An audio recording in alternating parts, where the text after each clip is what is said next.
Hello Internet and welcome to this day in history for the 30th of October. Today we go back in time to somewhere in the 20th century. More specifically, we go back to 1938, where on the radio anthology series The Mercury Theatre on the Air published adaptation of H.G. Wells' late 19th century novels The War of the World. Yes, it was that particular radio broadcast, the one that is said to have caused widespread panic, as Wells published it in the style of a news bulletin rather than as a reading of a traditional book, and seemingly caused many people to believe that a Martian invasion had actually taken place. Of course, later historians have decided that apparently not that many people actually went into a panic, while certain did call in or write into various radio stations to have it checked. It was nowhere near what the urban legend would have it rather believed. However, what this thing did do is, of course, that it was one of the more popular radio broadcasts and one of the more famous radio broadcasts of all time. So what it did do was that it showed the power of mass media, both in what it later did for the concept of mass media. Again, the idea that it should have caused mass panic showed just how far-reaching the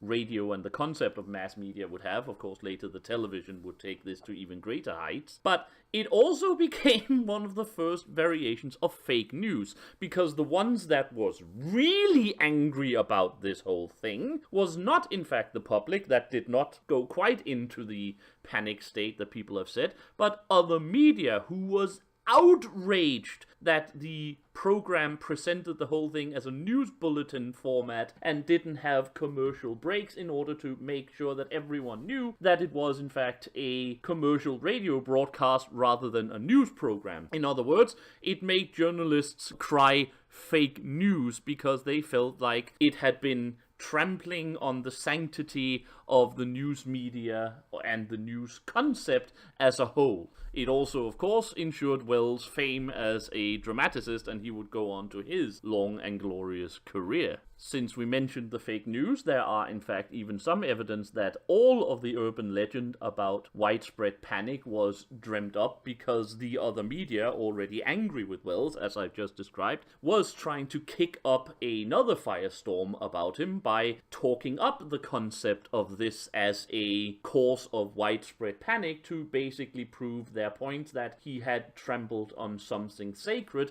and should be punished in some way or the other. But yes, today, this day in history for the 30th of October, 1938, Orson Welles' radio broadcast of The War of the World, and one of the most famous media events of the early 20th century. I hope this has been of interest to you. Until next time, I have been the Sage, and I wish you all a very happy day.